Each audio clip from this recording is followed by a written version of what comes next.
پێنجەمی خولی فستیڤالی نێودەوڵەتی فیلمی سلێمانی دەست پێەکەین کە ئەمە پێنجەم خولێتی و کەوا بڕیارە بە نزیکانە دەست پێ بکات وادەی نمایشکردنی یان وادەی وەرگرتنی فیلمەکان لە سینەماکاران دەستنیشان کراوە کە تا 27 بنێرێت لینکیشان داناوە بۆ ئەوی بتوان پەیوەندی پێوە بکەن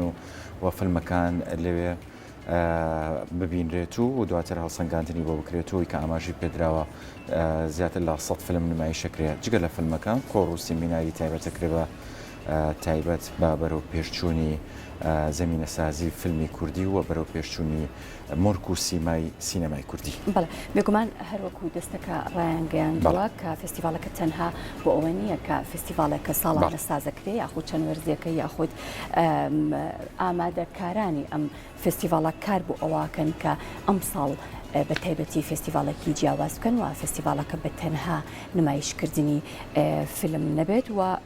هەروەک هاوکارم کرد و ئاماژەی پێکرد کە لە ڕێگەی لینکێکەوە فیلم سازان ئەتوانن بەرهەمەکانیان بنێرن.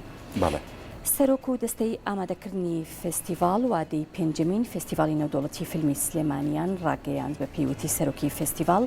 ئاماژەی بەوە کرد کە ڕەنگە ئەم خولەوەکو پێشوو نەبێت بەڵام لە ڕووی پرۆگرامەوە هەمەلایەنێ و زۆر باشتریش کاری لەسەر کراوە لە ڕووی سیمینار و ڕخنە و هەڵسەنگاندنەوە. فستیڤالەکە تەنها بۆ ئەوە نییە چەند فیلمێک نمایش بکرێت بەڵکو کارکردنە لەسەر پاراستنی کللتوری سینەمای کوردی و ڕخنەی سینەمایی کەم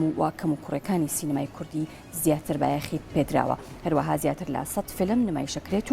و هەڵسەنگاندنیان بۆ ئەکرێت لە ئێستاشدا دەستەی بەڕێوەبەرانی فستیڤال وادەی وەرگرتنی فیلمەکانیان ڕاگەیاندووە کە فیلم سازان ئەتوانن تا 20 تەمموز فیلمەکانیان بگەنە دەستەی بەڕێوەبەری فستیڤال.